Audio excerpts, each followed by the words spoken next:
Aleyküm, hurmatli fuqarolar.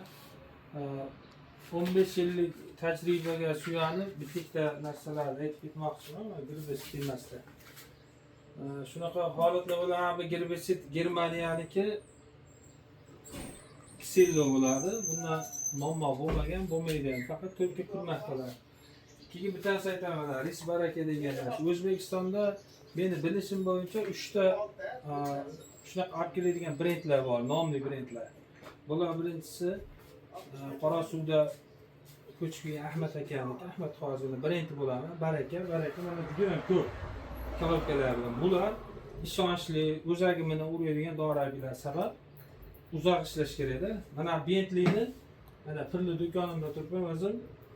Vohadan Avaz aka degan odam bor, qo'yliqda dori bilan shug'ullanadi. Mana shu brendni men berganman. Nima deb nom bersak ekan, mana shu dorini qilganda Bentley deb bersak qanaqa bo'ladi? Mashina nomini berganman. Mana etiketkalar ham kelmagan. Bular o'zagini olmaydi bular. O'tgan yil akillen dedi, rosa tutib ketdi. Ya bug'doyda girbisini, zaklotini dorisi bor. O'shalarni qo'shib o'zagigacha olmaydi, uchun o'zini kuydiradi. Mana bir super degani bor, Aziz degan, buni bir tadbirkor akamiz chetdan olib kelgan ekan, ko'proq tunlab kelgan ekan, sotilyapti, yaxshi ishlayapti.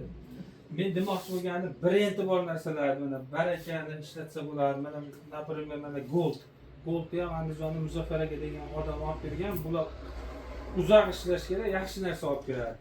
Masalan, mana Xilion Plus deyapti, yaxshilik ham bularni egasi yo'q. Cho'lni yo'ldan kirib kelgan yoki mana o'tgan o'sha hali Akilen degani Angrenda upokopka qilingan. Shuni demoqchi bo'lganim, nomi bor brend. Masalan, bu brendlar egasi 1 so'm pul bermaydi, reklama qilingan. Masalan, baraka ishlatsa bo'ladi. Gold firmaki, Bek degan firma bor o'sha.